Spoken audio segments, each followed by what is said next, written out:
우리 다 같이 큰 음성으로 합동하십니다. 그러나 내가 이스라엘 가운데 7천인을 남기리니 다 무릎을 바알에게 꿇지 아니하고 다 그 입을 바알에게 맞추지 아니한 자니라. 아멘. 사람마다 삶의 스타일이 있습니다. 아무것도 아닌 커피 한 잔을 마셔도 어떤 사람은 정말로 고상하게 이렇게 어떤 향을 음미하면서 그러면서 그것을 이제 조용히 조금씩 이렇게 그 커피의 향을 어떤 음미하면서 또 맛을 또 느끼면서 이렇게 커피를 마시는 사람이 있고, 어떤 사람은 거저 그 무슨 막걸리 마시듯이 그냥 완샷 꽉 하고 넣는 뭐 이런 사람도 있어요. 어떤 사람은 뜨거운 걸 좋아하는 사람이 있고, 어떤 사람은 찬 것을 좋아하는 사람이 있습니다.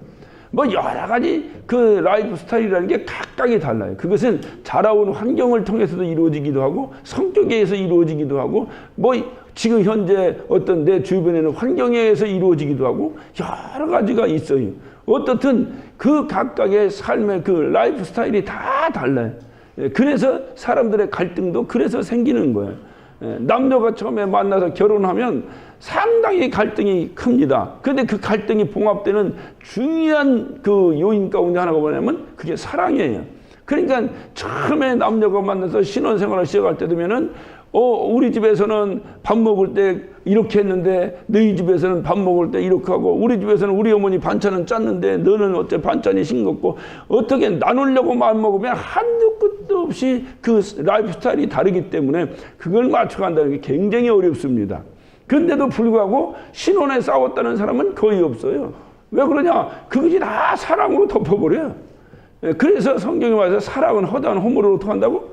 덮는다. 그러니까 사랑은 허다한 허물을 덮는 거야. 그러다가 그 덮인 덮개가 슬슬 벗어지면서 싸움이 시작돼요. 근데 이때는 이미 벌써 라이프 스타일이 서로 맞아간 거야. 이렇게 어떤 사람은 초저녁잠이 심한데 어떤 사람은 새벽잠이 심한데 이것들이 한 1, 2년 살다 보면 맞춰가는 거예요. 잘 맞아졌는데 그때는 싸워요. 왜냐하면 아무리 잘 맞아도 사랑이 아니면 또 싸움이 이루어지는 거예요. 그래서 뭐 성격 차이가 있네 뭐였는데, 이것은 성격 차이라는 그것을 통칭해서 하나의 라이프 스타일, 삶의 스타일이 다르기 때문에 각각이 다른 사람이 있기 때문에 어렵습니다. 교회나 이런 데도 그래서 여러 가지 단체로 이렇게 생활하기 어려운 것은 바로 그 삶의 스타일이 다르기 때문에. 그래서 교회는 뭐냐? 오직 누구만 바라보자고? 예수만을 바라보자. 그리고 오직 예수만을 바라봐서 예수를 바라본다는 것을 하나로 통일되지 아니하면 참으로 우리가 신앙생활하는 데는 어려움이 많이 있습니다. 이와 같이 우리 하나님도 스타일이 있어요. 당신 스타일이 있다 그 말이에요. 그분이 아무렇게나 막 그냥 당신 하고 싶은 대로 막 뒤집었다 제쳤다 이렇게 하시지 않아요. 만약에 그분이 그렇게 하신다면 오늘날 우리의 신앙생활은 굉장히 불안하고, 오늘날 우리의 신앙생활은 이건 앞을 내다볼 수 없는 신앙생활, 구원에 확신된 건 있을 수도 없는 일입니다. 오늘은 기분 좋으셔서 야 니들 이렇게 하면 구원해 주겠다고 하다가 나중에 하나님 기분 나쁘시면 팍딱 뒤집어 버리면 어떡할 거예요. 그러니까 우리 하나님은 어떠냐? 우리 하나님도 당신의 스타일이 다 있다 그 스타일이. 근데 우리 하나님의 스타일을 보면 무엇을 창세기 1장 1절부터 하나님의 스타일이 쫙 나옵니다. 그거 보면 하나님께 천지를 창조하셔요. 천지를 창조한 첫째 날 빛이 있으라. 빛이 다 있어. 여러분 가만히 한번 생각해 봐요. 무슨 일을 하려면 밝아야 돼요? 어두워야 돼요? 밝아야 돼요. 그러니까 빛을 쫙 비춰야 그 다음에 일을 할 거 아니에요. 그럼 빛이 있으라도 빛이 쫙 비친다 이 말이에요. 그 다음에 그 일을 하려면 그 공간을 만들어야 되니까 탁 해서 궁창을 만드시는 거예요. 그래 궁창을 만드시고 그 다음에 위물과 아래물을 쫙 갈라놓으셔서 땅과 하늘을 만드시는 거예요. 이렇게 해서 그렇게 딱 만드신 다음에 그 다음에 그 공간을 채우시는 거예요. 그러니까 하나님께서 막 순서도 없이 막 당신 하고 싶은 대로 기분 좋은 대로 뭐 느닷없이 뭐 이게 아니라 차근차근 그 순서가 있어요. 그래서 하늘을 만드셔서 하늘에 나는 새를 만드시고 또 이제 바다를 만들고 바닷속에 물고기를 만드시고 그 다음에 또 이제 그렇게 해서 딱 한 다음에 또 주님께서 그 다음에 그 공간을 채우셔 나가는 것이 아주 대단합니다. 그래서 5째 되는 날에 그렇게 하신 다음에 6째 되는 날은 어떠? 6째 되는 날은 드디어 다 만드셨으니까 그것을 관리자를 만드시는 거예요. 그래서 사람을 맨 마지막 날 6째 날 만드십니다. 만약에 사람을 그 관리자로 만들지 않으려고 마음먹으셨더라면 사람도 그냥 일반 동물과 똑같이 했다면 그거 뭐 2째 날 만들 수 있고 3째 날 만들 수 있는데 하나님은 계획을 딱 세우시고 그 계획대로 이렇게 하시는, 이것을 우리가 하나님의 섭리라고 말하기도 하고 하나님의 의도라고 말하기도 하고 이렇게 하나님의 뜻이 쭉 이렇게 흘러간다 그 말이에요. 이와 같이 우리 하나님의 그런 모든 것을 우리가 볼 때에 무슨 일이 있어도 하나님 막 즉흥적으로 무슨 막 이렇게 임기응변으로 이렇게 하시는 분이 아니라 하나님은 창세전부터 계획된 대로 일을 하시는, 그러면서 하나님께서 당신의 일의 동역자로 사람을 만드신 거예요. 그러니까 천지 만물을 다 하나님 만드셨어요. 만드시고 그것을 하나님이 관리해야 돼요. 만드신 분이 관리해야 되는데 그 관리자로 당신의 동역자로 사람을 만드셔서 그것을 관리하도록 하셨다 그 말이죠. 그러면서 모든 하나님의 역사가 흐르는 모든 과정 속에서 하나님은 필요에 따라서 하나님께서 사람을 예비하셔서 필요에 따라서 반드시 그 사람들이 있어요. 그러니까 이게 이제 역사가 끝날 것 같은데 끝나지 않고 또 이어지고 끝날 것 같은데 끝나지 않고 또 이어지는 것은 하나님께서 그때그때 사용하시는 사람들이 있었다는 겁니다. 하나님께서 천지를 창조하신 다음에 하나님이 후회하신 것이 하나가 있어요. 사람을 만든 걸 후회하셨다. 뭐 어떻게 하나님이 후회하셨는지 그건 모르겠어요. 근데 성경은 하나님이 후회하셨다라고 말씀하고 있어요. 창세기 6장에 보면 사람 만든 것을 후회하셨어요. 왜냐? 사람이 만들어서 하나님의 동역자요 하나님을 바라보고 살게 했는데 이 사람들이 자꾸 세상의 아름다움을 바라보고 세상 것들에 자꾸 관심 갖고 세상의 사람들의 관심을 가져서 그들과 결혼해서 그들과 막 가정을 이루고, 이것이 하나님께서는 아주 이제 마음에 하나님이 허락지 않으셨던 거예요. 그래서 하나님께서 하신 조치가 뭐냐? 저들을 멸망시켜버려야 되겠다. 뭐로 멸망시켜? 물로 멸망시켜버려야 되겠다. 그것이 노아 홍수예요. 근데 물로 멸망시켜 날짐승이고 뭐고 말할 것 다 물로 멸망시켜버리겠다. 그러면 인류는 종말이 그때 끝난 거예요. 하나님이 다시 또 흙을 빚어서 다시 또 인간을 만들지 않는다면은 우리는 존재할 수가 없는 존재가 돼버리고 마는 거예요. 근데 그렇게 모든 정말 노아의 그 어떤 홍수로 말미암아 모든 인류를 다 패버리고 이제 모든 게 끝난 것 같았는데도 하나님의 역사가 끝나지 않냐고 계속 이어지는 이유는 뭐냐? 그때 예비된 자가 하나 있었다는 거예요. 그게 누구냐면 그가 바로 노아입니다. 노아 한 사람이. 그래서 창세기 6장 8절에 보면 뭐라고 해요? 노아가 그 당시에 노아는 하나님의 은혜를 입었도다. 이렇게 기록되어 있어요. 그러니까 하나님의 은혜를 입었다니까 무슨 노아가 뭡니까? 다른 사람은 전부 다 저주받고 노아는 무슨 하나님이 복을 주셔서 이 땅에서 누리고 이런 뜻으로 얘기하신 게 아니에요. 하나님의 은혜를 그 노아가 그 당시에 하나님의 은혜를 입었다라고 하는 것은 하나님과의 깊은 관계를 가지고 있었다는 거예요. 모든 사람이 세상을 바라볼 때 노아 하나는 하나님을 바라보고 있었다 그 말입니다. 굉장히 중요한 얘기예요. 그러니까 바로 노아가 있어서 하나님의 심판은 모두 끝난 것 같았는데 끝나지 아니하고 계속 이어질 수 있었던 것은 바로 이런 일이 있었기 때문에 그렇다. 두 번째로 또 이스라엘 그 사람들이 이스라엘 민족을 이뤘어요. 그 민족을 통해서 하나님이 선민이 되어 그들을 통해서 예수 그리스도가 이 땅에 오셨습니다. 그래서 이스라엘 민족을 이룰 때에 처음부터 민족이 이루어진 것이 아니라 야곱의 12아들을 통해서 한 가정이 민족으로 바뀝니다. 한 가족이 민족으로 바뀌는 한 가족이 민족으로 바뀌는 이 과정 가운데 또 준비된 자가 있었으니 그가 바로 요셉이라고 하는 사람이에요.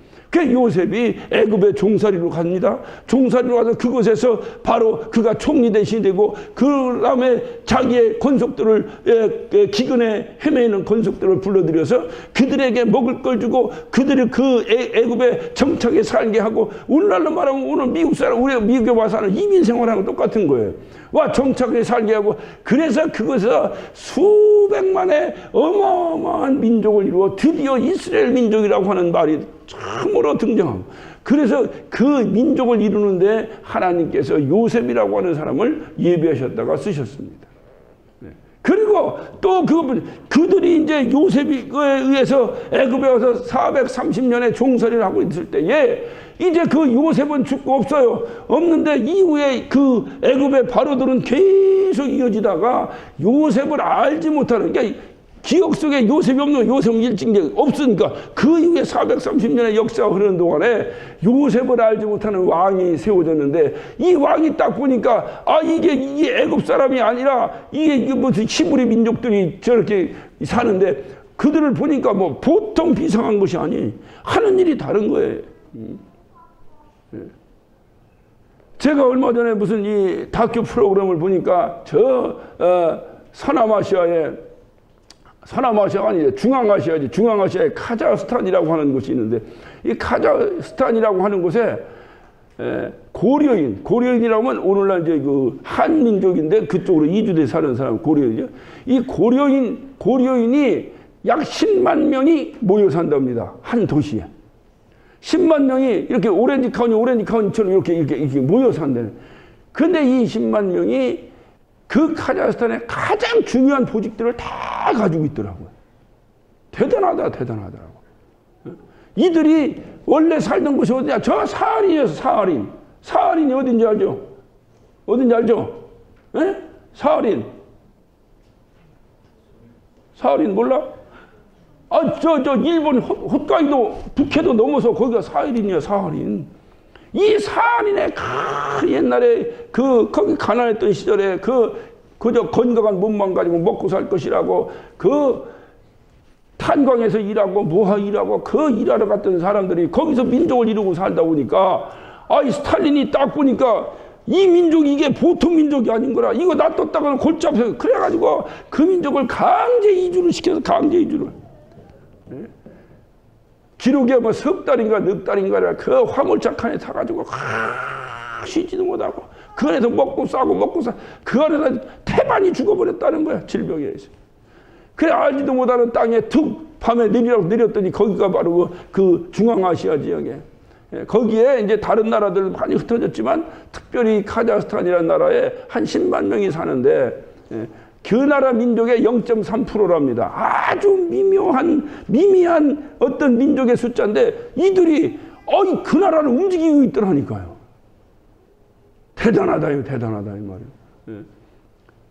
그래서 지금은 서로 다 혼혈되고, 혼혈은 됐든 안 됐든 간에 서로 다 이렇게 융화돼가지고 한국말 잊어먹고 뭐 러시아말 쓰고 서로 이렇게 사니까 이제 뭐가 됐지만은, 처음에 사하린에 있을 때 그들을 전부 다 이주시켜버렸어요. 마찬가지로 애굽에 이스라엘 민족들이 살고 있는데 이들이 보니까 대단해 하는 일이. 그런데 이들을 보니까 이들이 숫자가 점점 왕성하기 시작하는 거예요. 바로의 왕 이 바로가 그거를 바라볼 때 두려움이, 야 저들이 민족이 저렇게 됐다, 우리 민족을 칠지도 모르겠다, 안 되겠다. 그래서 그 우리 민족을 치지 않게 하기 위해서 어떻게 해야 되느냐? 바로 저들을 갖다가 고용해. 그래서 저들을 막 학대하고, 저들을 막 무시하고, 저들 막 어렵게 하고, 이렇게 해서 그냥 자손이 번성도 못하고, 또 저들을 저렇게 막 지지멸멸이 큰 종살이로만 시켜야 돼요. 그래서 이 이스라엘 민족들이 애굽에서 종살이를 하기 시작한 거예요. 이때에 그들을 출애굽시켜야 되겠다. 다시 말해 애굽을 떠나서 애굽을 탈출시켜야 되겠다 해서 출애굽시키기 위해서는 지도자가 있어야 된다 이 말이에요. 이 지도자를 또 하나를 하나님이 예비해 주셨으니 그것이 모세예요. 모세는 알지 못했죠. 자기는 자기가 이 이스라엘 민족들을 이끌어낼 지도자가 될 것이라면 상상도 못했던 사람이죠. 하나님은 그를 알고 그를 예비해 주셨다 이 말이에요. 그러니까 이렇게 해서 각각이 때때마다 하나님의 역사는 계속 이어졌던 것은 이렇게 예비된 자가 순간순간에 있었던 거예요. 굉장히 중요한, 성경의 역사를 볼 때 굉장히 중요해요. 그래서 이 예비된 자의 특징을 볼 때 중요한 것은 모두가 삶이 파란만장해. 평범한 삶을 산 사람이 없어. 전부 파란만장해 삶이. 그래서 우리가 이민 생활하면서 느끼는 것은 야 이거 하나님이 나를 혹시 예배해 주시지 않았는 거 모르겠다 이런 착각을 할 정도로 이게 인생이 파란만장합니다. 여러분 우리 이민사를 한번 보세요. 이민 오면 서로 뭐 개인사 안 묻도록 돼 있잖아. 원래 법에는 너 어디서 왔냐? Where are you from? 그거 물으면 안 돼. 원래 법에는 안 되게 돼 있어. 우리 한국 사람의 가장 궁금한 게 그거잖아요. 왜냐면 옛날에 기차 타고 옆에 가서 계란 까먹다가 옆에서 묻대 어디까지 가시오? 이렇게 묻잖아요. 한국 사람 제일 궁금한 그거예요. 근데 이거 원래 법으로 금지되어 있는 거예요. 그러니까 그렇게 이게 우리가 이민 생활하면서 왜냐 너무 파란만장한 삶을 사는 거야. 이게 내 땅에서 어떻게 하면 어떻게 세상 사람을 얼마나 팔자가 드세면 내 나라에서도 못 살고 이거 외국까지 나와서 이 고생을 하고 사냐. 뭐 이런 소리 하는 여자도 내가 들어봤어요. 얼마나 힘들고 어려운 파란만장한 삶을 삽니까? 그런데 중요한 것은 성경에서 하나님이 그때도 예비된 자의 특징을 보니까 전부 이렇게 파란만장해. 파란만장해. 여러분 아까 노아를 한번 보세요. 노아 수많은 사람이 세상과 흥청망청 니나노하고 놀 때에 자기 혼자만 그것을 하고 안 했는지 못 했는지 어떻든 하나님과의 관계만 가지고 하나님의 은혜를 받고 하나님과의 관계를 유지하고 살았으니 얼마나 많은 사람이 그를 무시하고 핍박했겠어요. 순조로운 삶을 절대 살지 못했을 거예요. 노아는 뭐 하나님의 은혜를 입었다니까 굉장히 무슨 고관 대장이 돼가지고 등실등실 그거는 기복적으로 성경을 보면 안 됩니다. 성경은 하나님과 밀접한 관계를 갖고 살았다라고 해석하고 있어요. 하나님의 은혜를 입었다. 하나님과 밀접한 관계를 가졌다. 그러니까 모든 사람들이 세상과 관계를 가질 때에 그는 하나님의 은혜를 입었다. 다시 말해 하나님 마음에 드는 삶을 살았다.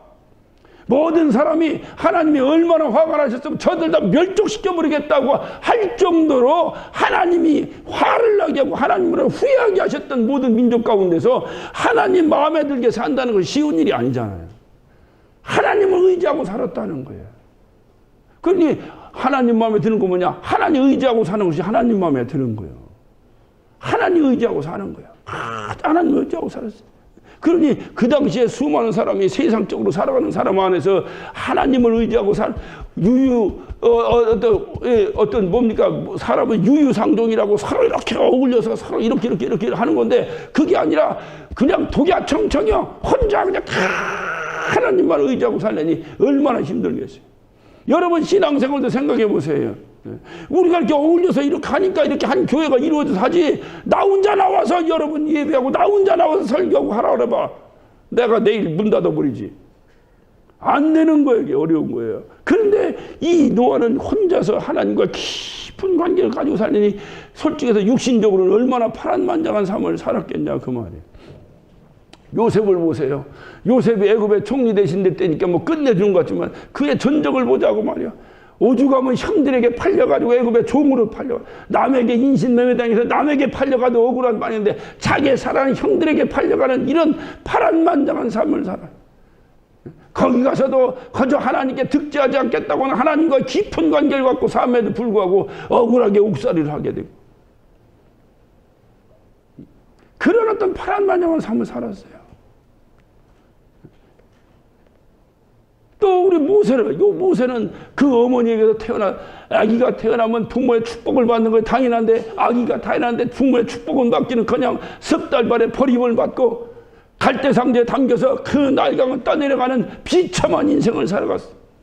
그의 인생의 시작은 이렇게 된 거예요.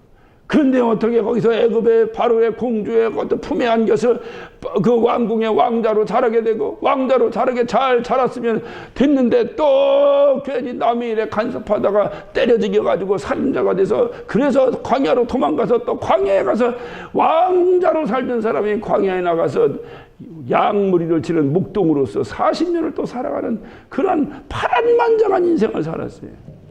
근데 특징이 있습니다. 이런 파란만장한 삶을 다 사는데 아주 중요한 거예요.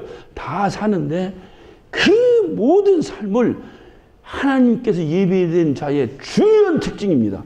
이 파란만장한 삶을 살아가는데 그 파란만장한 삶을 내 팔자소관이라고 치부하지 아니하고 하나님의 섭리로 깨달았다는 거예요.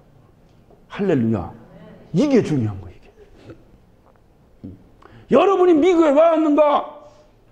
아, 나는 뭐 한국에서 뭐해서 못 살아서, 또는 뭐 돈 벌려고, 또는 뭐 애들 교육시키려고, 또는 뭐 어쩌려고 여러 가지 여러분의 삶에 어떤 그 과정이 있었을 것입니다. 그러나 그것이 팔자가 드세고, 그것이 무슨 내가 재수가 없고 무슨 토종 비결이 안 맞고 뭐 운명이 어떻고 이래서 그렇게 된 것이 아니고, 내 삶에 이런 파란만장한 곡절은, 이 곡절은 하나님의 섭리가 있다. 할렐루야. 하나님이 나에 대한 섭리가 있다. 하나님이 나에 대한 뜻을 품은 것이 있다. 할렐루야. 뭐냐? 그때가 언제냐 이 말이. 그때가 그 하나님의 때, 그 크로노스의 하나님의 때, 이 때를 예비하며 하나님과 깊은 관계를 갖고 하나님과 교제하며 살아가는 자, 이것이 성경에 나와 있는 하나님께서 때때마다 예비된 자의 특징이더라고요. 저와 여러분의 만남을 여러분은 지나가다가 어떻게 하다 보니까 우연히 만났다고 생각하십니까? 아니면 하나님의 섭리라고 생각하십니까? 예? 크게 한번 대답해요. 하나님의 섭리요? 우연히 만난 거예요? 여러분 한번 생각해 보세요. 이 지구가 얼마나 크고, 이 열나라에, 이 세계 유엔에 등록된 나라만 해도 200개가 넘는 나라가 있는데, 우리가 어디서 살지 누가 아냐 이 말. 그런데 그것도 미국에 50개 주가 있어요. 그런데 그것도 캘리포니아에. 캘리포니아가 얼마나 길어. 샌프란시스코에 가서 살 수도 있는데 그것도 남가주에. 남가주가 손바닥이야. 네? 아, 이렇게 따져보면 말이에요. 우리가 여러분 샌프란시스코에 살았으면 지나가다가 내가 혹시 그 동네 집회 가서 집회했다가 거기 참사 한번 만나고 이럴 수 있을지 모르지만 함께 신앙생활이 되겠습니까? 여러분 생각, 그냥 우연히. 그래서 세상 가수들도 우리 만남은 우연이 아니야. 할렐루야. 어째 별 감동이 없네. 세상 사람들도 우연이 아니라는데 왜 여러분은 우연으로 만났다고 생각하냐 그 말이에요. 그러니까 하나님이 나를 사용하시려고 예비하려고 해도 예비자의 자격이 안 되는 거예요. 왜냐? 이런 것이 하나님의 섭리다. 그냥 하나님의 섭리라고 생각하면 여러분 이거 기가 막힌 일 아닙니까? 남녀가 만날 때에 하나님이 짝을 맺어주셨다는 거예요. 하나님이. 여러분 이 하나님이 짝을 맺으셨다는 사실을 여러분 인정하는 것이 얼마나 여러분 가정에 행복하고 가정에 평화가 찾아오는지 아십니까? 요즘은 그런 가방 안 써. 옛날에는 007 가방이라고 우리 이정철 목사님 한창 날아다니실 때 들고 다니던 가방이 있어요. 다 이렇게 된 거예요. 왜 007 가방이냐? 007 영화에서 그 007 하는 그 배우가 탁 들고 다니다가 탁 열면 뭐 총도 나오고 뭐 있던 딱딱한 그 핸드 캐리어가 있었어요. 네. 모르는 사람은 말어. 나도 2개나 있어. 2개나 있는데 요즘은 창피해서 들고 다닐 수가 없어. 무슨 왕진 가방도 아니고 무겁기만 하고 이게 못 들고 그냥 가방에 007 가방이 있어. 네. 여러분 이 가방에 이 뭐라래 이 잠금 장치라고 해야지. 이게 군대 말로 자꾸 나오는데 군대 시건 장치인데 잠금 장치. 잠금 장치는 다이얼로 되어 있습니다. 요즘은 모르는데 옛날에는 3개 숫자를 이렇게 맞춰야 되는 다이얼이에요.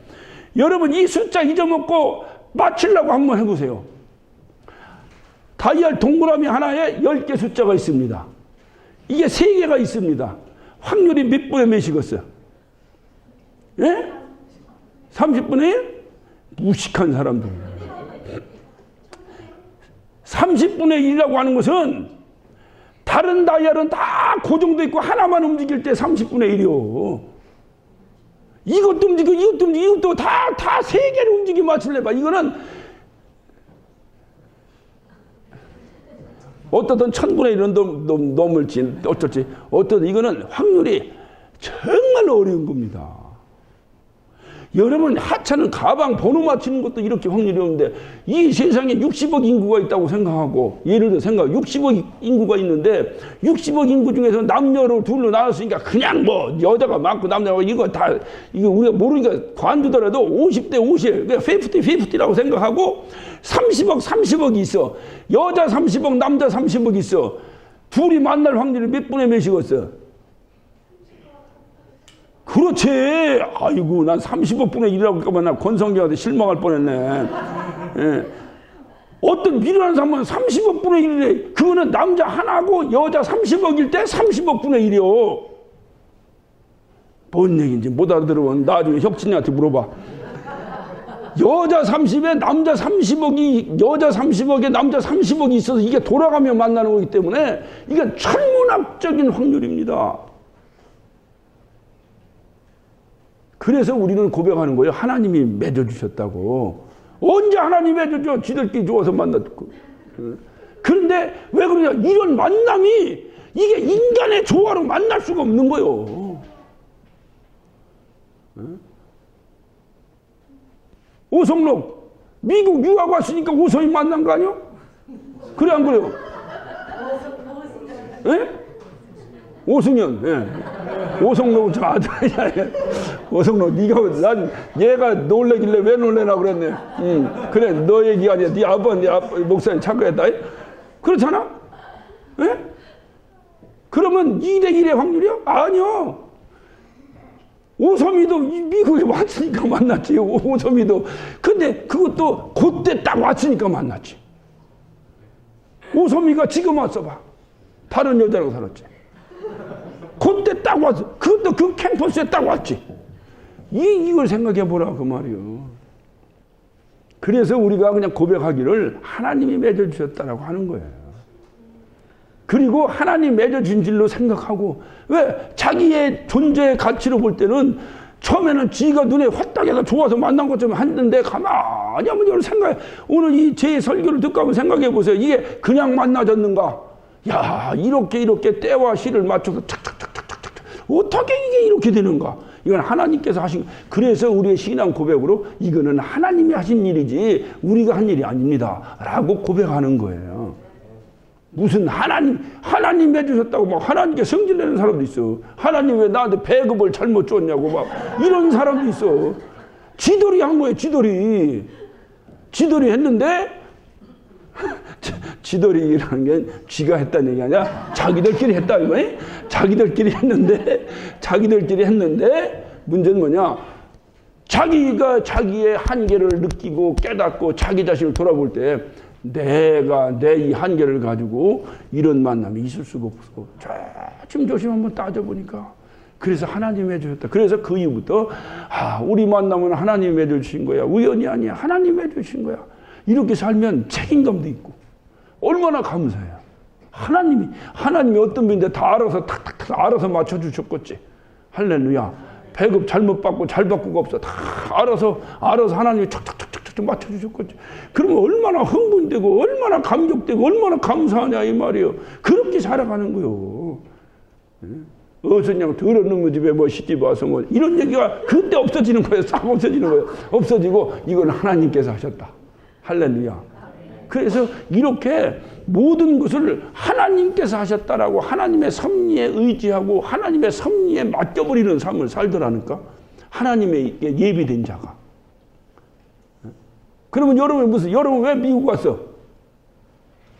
그렇지. 하나님이 보내셔가지고. 그 요셉이 얘기하는 거예요. 창세기 45장에 너희가 요셉이 애굽에 왜 갔어? 형이 팔았기 때문에 갔죠. 근데 요셉은 그렇게 말하지 않잖아. 뭐라고 그래? 하나님이 나를 보내셨다고 말한단 말이지. 여러분이 미국에 왜 왔어? 나 공부하려고 하죠. 글쎄 여러분의 각각의 생각은 그런데 하나님의 섭리를 의지하는 사람은 하나님이 보내주신 거예요. 그러면 하나님 왜 보내주셨는가? 뭔 뜻이 있겠지. 그 뜻을 알아가는 거지. 그 하나님의 뜻을 누가 아는 거야? 성령이 알지 않고는 성령으로 말미암지 않고 누가 하나님의 마음으로 알겠느냐? 그러니까 성령 충만해서 과연 하나님이 왜 나를 이 자리에 앉혀놓으셨는가? 왜 하나님이 내를 이 교회를 다니게 하셨는가? 왜 하나님이 오늘 김익현 목사와 만나게 하셨는가? 왜 저 설교를 들게 하시는가? 이것은 뭐냐? 성령 충만해야 그 뜻을 알게 된다는 말이죠. 그래서 항상 우리는 성령 충만해야 된다는 거예요. 이 하나님의 섭리가 뭐냐? 그 섭리를 알고 그 섭리 앞에 철저히 순종한 사람들이야. 아무리 파란 노아, 야, 너 산꼭대기다 배져라. 이거는 인간적인 생각을 했으면 순종했겠어요? 하나님의 뜻으로 알으니까 산꼭대기다 배를 120년 동안이나 져버린 거야. 하나님의 섭리로 알아봤어. 요셉이 애굽에 팔려왔어요. 팔려왔는데 이게 이제 형이 나를 팔았다고 형이 팔았다고 하나님의 섭리는 하나도 인정하지 않고 형이 팔았다고 그것만 그냥 이를 부득부득 갈다가 총리 대신이 됐다고 생각해봐요. 이스라엘 민족 살아났겠어요? 남아났겠어요? 벌써까지 있는 거 그거 자기 가족 한 70명 되는 거 벌써 때려 죽여버렸지. 그런데 요셉 하나님의 뜻을 아는 거예요. 하나님의 뜻을. 그렇기 때문에 그것을 받아들여서 당신이 나를 팔았기 때문에 온 것이 아니라 하나님이 나를 보내줬다고 그렇게 고백하면서 그 형제들을 끌어안고 그렇게 살았기 때문에 애굽에서 그들이 430년을 산 동안에 큰 민족을 이룰 수 있었다 그 말이에요. 그러면 이렇게 생각하면 하나님이 요셉을 왜 형들에 의해서 팔게 하셨을까? 어? 그렇지. 이스라엘 민족을 만들려고 팔게 한 거지. 이것은 뭐냐? 하나님의 섭리라고 인정하니까 이렇게 하나님의 뜻을 깨닫게 되는 거지. 이것을 팔자 소관이로 살고 내가 무슨 팔자가 드세서 형들한테까지 팔려서 애굽까지 와서 이게 뭐하는 짓이냐 이렇게 했더라면 그 사람에게서 하나님의 섭리가 보여졌겠느냐 그 말이요. 이게 제일 중요해요. 이게 오늘 여러분 본문을 보면 이 엘리야가 이 18장에서는 어떻게 엘리야가 18장에서는 엄청난 역사를 이룹니다. 오던 비를 멈춰버리고 또 멈췄던 비를 주여 내려주십시오 쏟아지는 천기를 주관하는 엄청난 역사를 이뤘어요. 그것뿐입니까? 갈멜산 꼭대기에서 바알 선지자 450명, 아세라 선지자 400명, 850대 1의 대영적 전투를 벌려버리고 승리해서 전부 우상을 파해버렸던 자가 바로 누구냐? 그가 바로 이 엘리야예요. 이 엄청난 일을 했던 이 엘리야가 오늘 19장에 와서는 완전히 깔아앉아가지고 하나님 나를 죽여달라고, 하나님 나 죽여달라고, 로뎀 나무 아래 쭈그리고 앉아서 하나님 나 죽여달라고, 하나님 나 죽여달라. 난 넉넉하오니 이제 더 이상 살고 싶지 않으니 나 죽여달라고. 왜? 이것을 오늘날 현대로만 이게 우울증 걸린 거예요. 그 엄청난 역사를 이뤘던 우리가 정말 아니 저렇게 엄청난 역사를 한 번 기도하니까 하늘에서 불이 떨어지게 했던 저 선지자 중에 선지자. 여러분 선지자하면 제일 먼저 떠오르는 이름이 뭐예요? 엘리야 아닙니까? 이 엄청난 선지자 이게 뭐하는 짓이야? 이해가 안 되는 거예요. 그런데 그도 우리와 성정이 같은 자라. 여러분 야고보서 5장 이후에 보면은 그도 우리와 성정이 같은 자라. 우리랑 똑같은 사람이라는 거예요. 하나님이 하신 거지 엘리야가 한 게 아니. 그 엄청난 일을 진행했던 사람도 우울증. 왜 우울증? 아무도 없는 거야 주변에 아무도 없는 거야. 이거 엄청난 일 하는데 전부 다 엘리야 혼자 했어 보니까. 그때 막 정신없이 막 하나님이 하라니까 막 정신없이 막 가서 갈멜산 꼭대기도 엘리야 혼자 올라갔어. 그런데 그런 모든 사역을 마치고 뒤돌아보니 그 이세벨이라고 하는 그 왕비가 그 아합의 부인 이사벨이라고 하는 왕비가 엘리야 죽여버리겠다고 할 때 누구 하나 우리 선지자 엘리야를 죽이면 안 됩니다고 나서는 사람이 하나도 없는 거야. 혼자 있다고 혼자. 자기 혼자. 우울증에 걸려버린 거야. 우울증에 걸린 사람의 특징은 뭔지 죽고 싶은 거죠. 죽고 싶은 거야. 근데 하나님을 아니까 스스로 자살하기는 뭐 하니까 나 좀 죽여달라고. 하나님 나 죽여달라고. 하나님 나 죽여달라고. 여러분도 살다 보면 여러분 혼자라고 생각될 때가 없습니까? 여러분 혼자라고 생각될 때 여러분 생각이 팍 드는 거예요. 야, 나 혼자까지 이 맛있는 거 나 혼자 다 먹고 끝내주겠다. 이런 생각 듭니까? 아니에요. 혼자라고 생각되는 동안에 외롭고 쓸쓸하고. 그래서 내가 왜 살아야 되는데 삶의 의욕도 떨어져 버리고. 그때 뭐냐? 죽고 싶다. 예수 안 믿는 사람은 스스로 죽을 것이고 스스로 죽는 게 뭐야? 자살이지. 예수 믿는 사람은 그렇게 안 할 거 아니야. 하나님의 심판대 앞에 서야 되는데 내가 그렇게 할 수 없지. 그럼 어떻게 해야 될 것인가? 하나님 나 죽여달라고. 여러분 그런 기도 해본 적 없습니까? 응? 하나님 나 죽여달라고. 응? 나를 죽여달라는 과격한 표현을 안 썼을지 몰라도 하나님 어서 오시라고. 주님 빨리 오시라고. 주님 나 좀 데려가 달라고. 여러분 그렇게 기도한 적은 없습니까? 그러니까 주님께서 뭐냐? 일어나라. 힘내라. 엘리야야 일어나라. 그런데 그런데 하나님은 그냥 일어나라고 하신 게 아니라 하나님은 엘리야 속을 다 알잖아. 그러니까 일어나라 해놓고 하나님께 그에게 처방으로 뭐냐? 바로 오늘 본문 말씀이에요. 바알에게 무릎 꿇지 아니하고 바알의 입에 입 맞추지 아니한 자, 다시 말해 우상 숭배하지 아니하고 하나님만을 따르는 순결한 자, 그 말입니다. 오직 하나님에게만 무릎 꿇은 자, 그 말입니다. 이런 자 7,000명을 너를 위하여 예배했다. 할렐루야. 엘리야의 해결은 다른 게 없어요. 내가 혼자 있다는 거니까 혼자 있지 않다는 것만 되면 해결되는 사람이요. 인생을 살면서 혼자 있다고 하는 것만큼 어려운 일이 어디 있어요. 저는 오늘이 목회자 주일이라고 선포해놓고 외부 목사님을 모셔볼까 생각을 했어요. 그러니까 전사님들하고 회의하면서 여러 고민을 해봤어요. 고민하는데 그 오시는 그분도 목사요? 그래 내 생각에 내 오성록 아버지 자꾸 오승현 설교시킬까 생각했어. 왜냐면 그래야 목회자 주일에 맞아. 내년에 한번 그렇게 하려고 합니다. 목회자가 아닌 자가 설교하는 거, 목회자를 위해서 위로하는 설교를. 외부 강사를 불러도 그도 목사잖아. 그잖아. 나 혼자 목회자 주일에 나 혼자 무슨 목회자 주일로서 위로받겠다고 남이 목사님 불러다가 그거는 방법이 아니더라고. 방법이 아니야.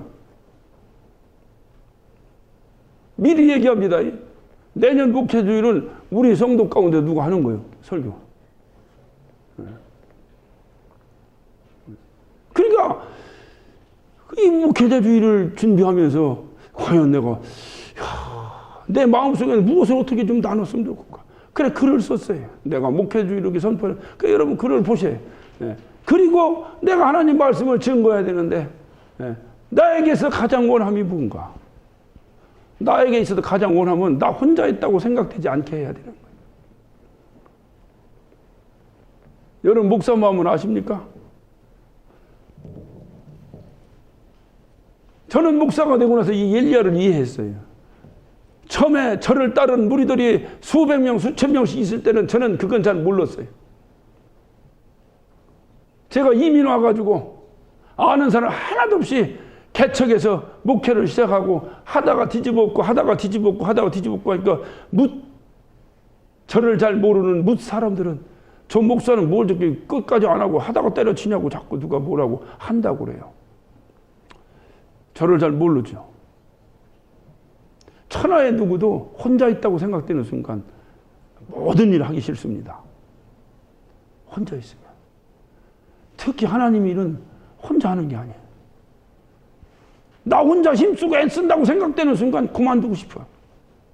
나 혼자 이거 안 해도 난 뭐 혼자 살 수 있는데 뭐. 엘리야를 이해하고 그래서 엘리야의 이 말씀을 가지고 우리 한번 주님의 뜻을 그 목회자를 이해하는 귀한 시간이 됐으면 하는 마음에서 오늘 이 본문을 제가 한번 상고해 보는 거예요. 엘리야가 죽기를 자청했다니까요. 외로워서. 혼자 힘쓰고 애써봤자 저는 죽여버리겠다고 할 때 누구 하나 방탄나게 해주는 사람이 하나도 없는 거예요. 여러분 누가 저 김익현 목사 죽여버리겠다 하면은 누가 나서서 김익현 목사 죽이면 안 되면 죽이려고 하면 나를 들여밟고 가옵소서 할 사람 있습니까? 네? 없어도 대답을 해야지. 좋을 때는 같이 은혜 받고 좋을 때 좋다고 하다가 막상 목사하면서 위기가 닥쳐가지고 어려움 당했을 때 과연 목사를 보호하고 변호하고 우리 목사님 그런 분 아니라고 같이 공동체가 이루어져서 그 어떤 프로텍트 할 수 있는 그런 마음들이 있냐 이 말이죠. 이건 비근한 예를 들어 얘기하는 거예요. 이럴 때에 혼자 있다고 생각이 안 드는 거지. 주님의 일을 합니다. 열심히 합니다. 목사 혼자만 먹이 던지라. 우리 교회 부흥 어쩌든지 뭐 합시다. 그것도 딴 나라 얘기야. 본인들은 아무런 생각도 없어요. 그냥 교회 나와서 앉아주는 것만도 고맙지 왜 이렇게 자꾸 바드하는 거야? 이렇게 생각하는 사람들이 혹시 있습니까? 우리 교회에? 그러면 난 또 로뎀나 말에 쭈그리고 앉아서 하나님 나 좀 죽여주시오. 그때 엘리야에게 하나님께 말씀하시는 거예요. 내가 바알에게 무릎 꿇지 않냐고 바알에게 입 맞추지 않은 자 7,000명을 너를 위해 예배했다. 야, 한번 여러분 이 광경을 이미지네이션을 탁 하고 한번 엘리야의 표정을 한번 보세요.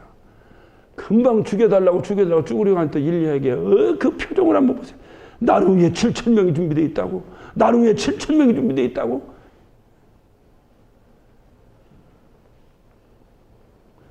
오늘은 어떤 목회자주의라고 선포했어요. 저는 제가 하나님에게 은혜를 받고 주의 종이 되겠다라고 결심을 한 이후 끊임없는 저의 어떤 소망과 끊임없는 저의 기도 제목이 하나가 있어요. 그건 뭐냐면 주여 나를 써주시옵소서. 주여 나를 사용하여 주옵소서. 어차피 주의 종이 됐으면 종이 주인에게 자꾸 쓰임받아야지. 종이 있는 둥 없는 둥 뭐 있어도 그만 없어도 그만이면 그 종 얼마나 가겠어요. 여러분이 회사를 다니는데 회사에서도 저 사람은 꼭 우리 회사 필요한 사람, 꼭 우리 회사 필요한 사람 하고 나 귀찮을 정도 사장이 불러대도 자꾸 일을 시켜야지 그 사람이 거기서 장수하지. 저놈은 있어도 그만 없어도 그만. 그러면 나중에 회사 좀 어려워지면 해고당해. 해고 1번이야 1번. 직장생활에 목회 똑같이 나는 하나님께 고용된 자인데 하나님이 보실 때에 하나님이 나를 사용하지 않으시면 나는 편하죠. 그렇잖아. 목사가 뭐 24시간 열심히 뛰어다닌다고 해서 무슨 목사가 무슨 뭐 벤츠를 타고 다녀 뭐야? 세상 사람 조그만 비즈니스만 해도 다 벤츠 타고 다니는데 별 재미 없어요. 목사는 그냥 사명이니까 하는 거죠. 하나님께서 하나님 앞에 섰을 때 하나님은 칭찬받는다는 그 소망 하나 때문에 하는 거죠. 그런데 이 일을 혼자 한다고 생각하면 이게 이제 번아웃 돼 버린다 이 말이야. 지쳐버린다 이 말이야. 엘리야도 쓰러졌는데 뭐 이 김익현 목사는 말할 거 없지 뭐. 여러분 갈멜산 한번 올라가 보세요. 갈멜산에 올라가면 엘리야 동상이 있어요. 엘리야 동상이 있는데 이 인상이 얼마나 험악한 거야. 그러고 칼을 가지고 막 이순신 장군은 탁 이러고 찍은 칼을 가지고 막 이러면서 인터넷 한번 여러 번 나올 거예요. 그리고 근데 가만히 보고 발판에 그냥 발판이 아니요. 발로 뭐를 꽉 밟았는데 그게 바알선 이제 모가지로 콱 밟고 있는 거예요. 이렇게. 야, 이런 사람도 번아웃 돼요. 하나님 나 죽여달라고 하는 판인데 이 김익현 목사 이거 추통낙엽이지 이게 뭐 아무것도 아니요. 여러분 인간의 힘으로 뭔 일을 하려고 하는 자체가 벌써 잘못된 거예요. 하나님 나를 사용해 주세요. 하나님 나를 써달라고. 하나님 나 좀 그냥 애용해달라고. 그렇게 끊임없이 기도하면서도 나 혼자 있다고 생각하고 하나님이 나 혼자만 가지고 자꾸 여러분은 가만 꿈쩍도 않게 만들어놓고 그냥 방댕이에다 대포를 쏴도 꿈쩍도 않고 앉아있고 아니 그냥 목사만 콕 끌려서 이리 끌려다니고 저리 끌려다니고 이리 끌려다니고 저 끌니까 하나님 차라리 이러느니 쓰지 마시고 나를 죽여주시오. 쓰지 마시고 나를 차라리 죽여주시오. 뭘 더 하겠느냐 이 말이에요. 그래서 갈라디아서 6장 6절을 보면 사도 바울은 하나님의 성령으로 영감을 받아 갈라디아서를 기록하며 뭐라 그랬냐. 가르침을 받는 자는 가르치는 자와 좋은 것을 함께하라 그랬어요. 한번 여러분 찾아봐요. 갈라디아서 6장. 갈라디아 6장 6절을 봅니다. 가르침을 받는 자는 말씀을 가르치는 자와 모든 좋은 것을 함께하라. 모든 좋은 것을 함께하라. 오늘 이 말씀을 보면 누구는 또 이 말씀을 가지고 집에 떡 있어 목사님 갖다 줘. 집에 뭐 좋은 거 있어 목사. 또 이렇게 설교하시는 옛날에 부흥 강사들이 그랬어요. 왜냐하면 그거는 여러분이 무식하니까 막 하는 거예요. 오늘 이 말씀은 여러분 목사가 뭐 떡 먹고 싶어 떡이 뭐 하고 어느 집에 무슨 맛있는 호박 있으면 호박 갖다 주고 이걸 얘기하라는 얘기예요. 물론 그것도 포함될 수 있겠지만은 좋은 것을 함께 하라. 좋은 거. 목사가 하는 일은 다 좋은 일이요. 목사가 하는 일이 그 좋은 일에 여러분이 함께 하라는 거예요. 기도로 함께 하고 눈물로 함께 하고 기쁨도 함께 하고 할렐루야. 그렇지 않으면 안 된다. 그래서 여러분 봐요. 여러분이 가장 잘하는 말씀 그 밑에서 스스로 속이지 말라. 하나님은 만홀히 여김을 받지 않. 만홀히 여긴다는 건 무시당하지 않는다. 하나님 무시당하지 않는다 그 말이요. 무시당하지 않는다. 그러니까 여러분 우습게 하나님을 우습게 무시해버리는 거야. 예배도 그냥 대충. 그래 우리가 수요일날 배우는 거 여러분 예배가 뭔지 알았죠? 하나님이 나를 축복하듯 내가 하나님께 예배하라는 거예요. 예배 그냥 하면 안 됩니다. 하나님이 나를 축복할 때 간절히 하시겠어요? 아니면 대충 하시겠어요? 그러면 여러분도 간절히 하나님께 예배하려야 되는 거예요. 똑같이. 대충 예배하면 안 된다는 거예요. 그러니까 이렇게 이런데 그래 하나님을 우습게 여기지 마라 그 말이에요. 여기지 마라. 사람은 무엇으로 심든지 그대로 거두리라 그랬어요. 이 말씀 여러분 많이 들었죠? 근데 이 말씀이 어디에서 이 말씀이 나왔느냐? 가르침을 받는 자는 말씀을 가르치는 자와 좋은 것을 함께하라 해놓고 사람은 심는 대로 거두리라 이렇게 돼 있다 이 말이에요. 무슨 얘기인지 알겠어요? 그러니까 문맥을 쭉 보고 성경을 해석을 해야지 그것만 뚝 띄우면 안 된다 이 말이에요. 그래서 8절을 봅니다. 자기의 육체를 위하여 심는 자는 육체로부터 썩어질 것을 거두고 성령을 위하여 심는 자는 성령부터 영생을 거두나. 이 말씀이 뭐냐? 육체를 위하여 심는 자는 뭐요? 가르치는 자와 좋은 것을 심지 않는 자를 얘기하는 거예요. 그러나 좋은 것을 심는 자는 누구냐? 바로 가르치는 자와 좋은 것을 나누는 거죠. 목사가 어떤 생각을 하고 있는가? 지금 교회를 이전한다는데 목사는 어떤 생각을 하고 있는가? 무슨 우리 목사 잘하고 있겠지? 문제 없나? 뭐 하나? 이런 걸 살피는 게 아니야. 맨 교회가 그런 걸 살펴. 성경 그래서 네 눈에 있는 들보는 빼지 못하고 왜 남의 눈에 있는 티끌만 바라보냐. 그러니까 바로 이런 좋은 것을 함께 무슨 맛있는 무슨 빵 있으면 가져오고 그걸 그것도 가져와 좀. 그것도 그거 얘기 안 한다니까 안 가지고 그게 아니라 그런 것을 여기서 집중 주고 얘기한 것이 아니라 그 말이지. 목사와 뜻을 같이 하고 생각을 같이 해서 그저 같이 어떤 같이 수레바퀴 같이 돌아야지. 앞바퀴는 도는데 뒷바퀴는 안 돌아. 안 도는 바퀴를 끌고 가려니 앞바퀴가 조금 가다가 펑크 나잖아. 펑크 나버리잖아. 같이 돌아줘야지. 이것을 얘기하는 이것을 이렇게 하는 자를 주님이 엘리야에게는 7,000명이나 예배해 주셨다는데 이 김익현 목사한테 몇 명이나 예배되어 있는가?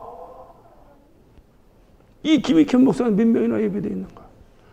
다른 건 다 관두다 오늘 이전에 예배하는 여러분. 저는 그냥 착각이라도 그렇게 하고 싶어요. 하나님이 저를 위해서 나를 위해서 예배된 자다. 나를 위해서 예배된 자다. 뭔 일 하는지 같이 굴러가는 거야. 운명 공동체가 그냥 같이 굴러가는 거야. 그래서 주의 종이 받을 상을 함께 받는 거예요. 성경 그렇게 말하고 있어요. 주의 종이 받을 상을 함께 받을 거다.